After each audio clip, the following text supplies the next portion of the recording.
तो दोस्तों, जापान ने भारत से बुलेट ट्रेन की ज्यादा कीमत मांगकर कितनी बड़ी गलती कर दी, शायद इसका अंदाजा अब जापान को पता चल रहा है। क्योंकि साल 2017 में भारत ने मुंबई और अहमदाबाद के बीच 250 किलोमीटर प्रति घंटे की रफ्तार वाली बुलेट ट्रेन को दौड़ाने का डिसीजन लिया था, जिसे साल 2026 तक पूरी तरह से सेटअप कर दिया जाना था। लेकिन शायद जापान की वजह से यह बुलेट ट्रेन साल 2026 तक भी भारत में नहीं दौड़ पाएगी, क्योंकि जापान की बुलेट ट्रेन बनाने वाली कंपनी हिताची और कावासाकी की तरफ से इंडियन रेलवे से ज्यादा कीमत वसूलने की कोशिश की जा रही है। लेकिन अब भारत के रेल मिनिस्टर अश्विनी वैष्णव ने फैसला लिया है कि हम बुलेट ट्रेन को खुद ही भारत में बनाएंगे और इसके लिए हमें विदेशी टेक्नोलॉजी की कोई जरूरत नहीं है। और यह फैसला भारत की तरफ से ऐसे समय पर लिया गया है जब जापानीज कंपनी की तरफ से बुलेट ट्रेन के लिए दाम बढ़ा दिया गया है और जापान की बुलेट ट्रेन बनाने वाली कंपनी ने सीधा कह दिया है कि एक बुलेट ट्रेन के लिए इंडियन रेलवे को 460 करोड़ रुपए देने होंगे। तब से लेकर अब तक स्ट्रेस का माहौल छाया हुआ है और इसीलिए भारत की आईसीएफ, जो कि भारत की इंडिपेंडेंस रेलवे प्रोडक्शन कंपनी है, यह इंजीनियसली बुलेट ट्रेन को बनाकर दौड़ाने के लिए भरपूर प्रयास में जुट चुकी है। और जापान को शायद अब यह समझ में आ रहा है कि उन्होंने बुलेट ट्रेन के दाम को बढ़ाकर कितनी बड़ी गलती कर दी है। पूरी अपडेट क्या है, वीडियो में समझते हैं। लेकिन आगे बढ़ने से पहले भारत ने स्वदेशी तौर पर बुलेट ट्रेन बनाने का फैसला ले लिया है। इसके लिए वीडियो को एक लाइक करके चैनल को सब्सक्राइब जरूर कर लीजिए, क्योंकि यह आपके लिए 1 सेकंड का काम है, लेकिन इससे हमारी काफी बड़ी मदद होती है। दरअसल भारत जल्द ही बुलेट ट्रेन दौड़ाने की राह पर आगे बढ़ रहा है, जो कि भारत का एक हाई स्पीड रेल प्रोजेक्ट है, क्योंकि इसके लिए भारत में मुंबई और अहमदाबाद के बीच ट्रैक बिछाया जा रहा है, जिसका 80 पर काम पूरा भी हो चुका है। लेकिन यह काम जापान के साथ मिलकर किया जा रहा है, इसलिए इसमें कुछ चुनौतियों का भी सामना करना पड़ रहा है। आपको बता दें कि यह भारत के इंफ्रास्ट्रक्चर डेवलपमेंट में एक महत्वपूर्ण बदलाव लाएगा और देश को दुनिया के लीडिंग रेलवे देशों में शामिल होने में मदद करेगा। और यह एक हाई स्पीड रेल प्रोजेक्ट है, तो इससे जो यात्रा का समय है वह पहले से लगभग आधा हो जाएगा, क्योंकि मुंबई और अहमदाबाद के बीच बुलेट ट्रेन को चलाने के लिए जो ट्रैक तैयार किया जा रहा है, उस पर बुलेट ट्रेन की स्पीड 250 से 340 किमी प्रति घंटे की होने वाली है। हालांकि इसमें दिक्कत वाली बात यह है कि भारत में जो बुलेट ट्रेन का ट्रैक तैयार किया जा रहा है, इसमें इन्वेस्टमेंट तो भारत के द्वारा किया जा रहा है, लेकिन इसमें जो टेक्नोलॉजी इस्तेमाल हो रही है वह पूरी तरीके से जापान की है। क्योंकि देखा जाए तो जापान पिछले कई सालों से बुलेट ट्रेन के मामले में सबसे आगे रहा है और हमारे पास हाई स्पीड बुलेट ट्रेन को बनाकर खुद के बलबूते दौड़ाने की टेक्नोलॉजी मौजूद नहीं है। और इसलिए जापान अब बुलेट ट्रेन की कीमत को भारत के लिए बढ़ा चुका है। और बुलेट ट्रेन बनाने वाली जापान की कंपनी हिताची और कवासाकी दोनों कंपनियों का कहना है कि वह एक बुलेट ट्रेन के लिए इंडियन रेलवे से लगभग 460 करोड़ रुपए लेंगे। और देखा जाए तो यह एक हिसाब से काफी ज्यादा अमाउंट है, जो कि इंडियन रेलवे से जापान की कंपनी मांग कर रही है। वहीं दूसरी तरफ जापानीज कंपनी का कहना है कि भारत में क्लाइमेट चेंज बिल्कुल अलग है, इसीलिए हमारे पास जो एजस्टिफाई में भारत के एनवायरनमेंट के हिसाब से बदलाव करने होंगे। और क्योंकि यह ऑन दी सेल प्रोडक्ट नहीं है, इसलिए जापान की बुलेट ट्रेनों को प्रॉपर तरीके से भारत में दौड़ने के लिए उसमें बहुत सारे मॉडिफिकेशन करने होंगे, जैसे कि एयर कंडीशनिंग और फिर धूल को कंट्रोल करने के लिए क्या क्या किया जाना है। इन सभी को फिगर आउट करके भारत की वेदर कंडीशन के हिसाब से मॉडिफिकेशन किया जाएगा।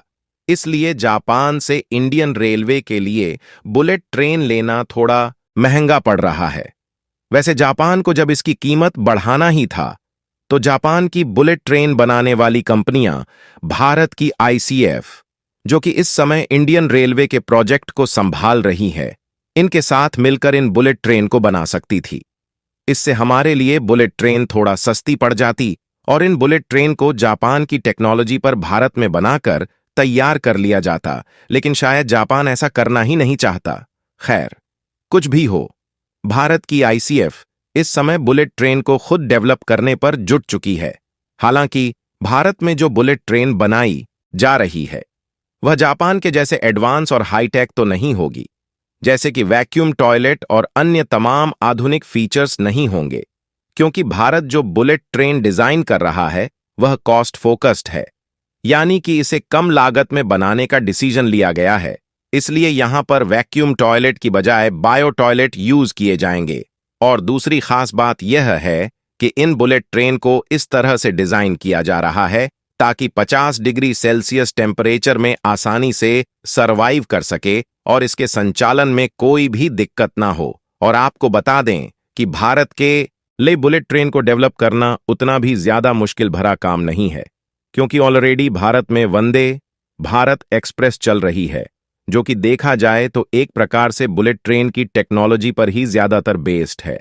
और कमाल की बात यह है कि यह भारत की पहली सेमी हाई स्पीड ट्रेन है और इसे मेक इन इंडिया पहल के तहत भारतीय रेलवे के इंजीनियरों और वैज्ञानिकों द्वारा विकसित किया गया है। और इसे मात्र 18 महीने के समय अंतराल में भारत की आईसीएफ यानी कि इंटीग्रल कोच फैक्ट्री ने खुद भारत में स्वदेशी तौर पर डिजाइन और डेवलप करके तैयार कर लिया।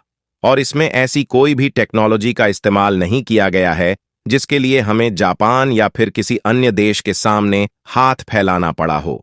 लेकिन इसमें मैग्नेटिक फील्ड वाली टेक्नोलॉजी का उपयोग नहीं किया गया है, जिससे इसकी जो अधिकतम रफ्तार है वह 180 किलोमीटर प्रति घंटा है, यानी कि इसे हाई स्पीड रेल प्रोजेक्ट के तहत अभी नहीं माना जा रहा है।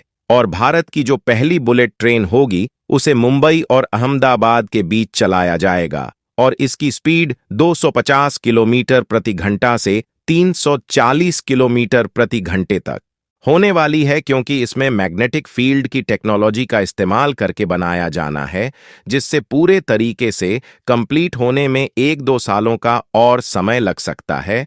और भारत इतने तक ही सीमित नहीं रहने वाला, बल्कि जल्द ही अंडर सी यानी कि समुद्र के अंदर से बुलेट ट्रेन को चलाने के लिए टनल के निर्माण का काम भी शुरू होने जा रहा है। और इस तरीके के अंडर वाटर टनल का निर्माण लगभग 10 मंजिलें की गहराई में किया जाएगा, जिसमें कोशिश यह रहेगी कि भारत और यूएई के बीच एक ऐसा अंडर वाटर टनल तैयार किया जाए जिसमें बुलेट ट्रेन सीधे रास्ते के साथ ट्रैवल कर सके।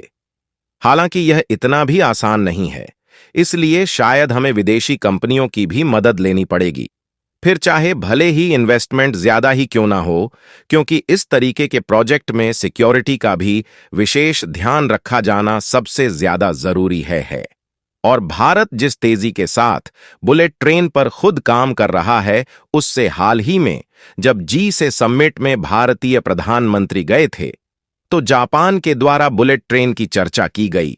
और यदि हमें बुलेट ट्रेन को 1-2 सालों के अंदर दौड़ाना है तो जापान की मदद लेनी पड़ेगी, अन्यथा हम साल 2028 तक खुद के बलबूते बुलेट ट्रेन चला सकेंगे।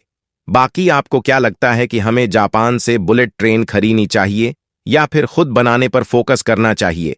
अपनी राय कमेंट में जरूर बताएं और इस वीडियो को एक लाइक जरूर करें और अपने मित्रों तक इस वीडियो को शेयर करें ताकि उन्हें भी जानकारी मिल सके। और अपने भरोसेमंद चैनल को सब्सक्राइब जरूर करें और बेल आइकन को ऑल पर सिलेक्ट करना बिल्कुल ना भूलें।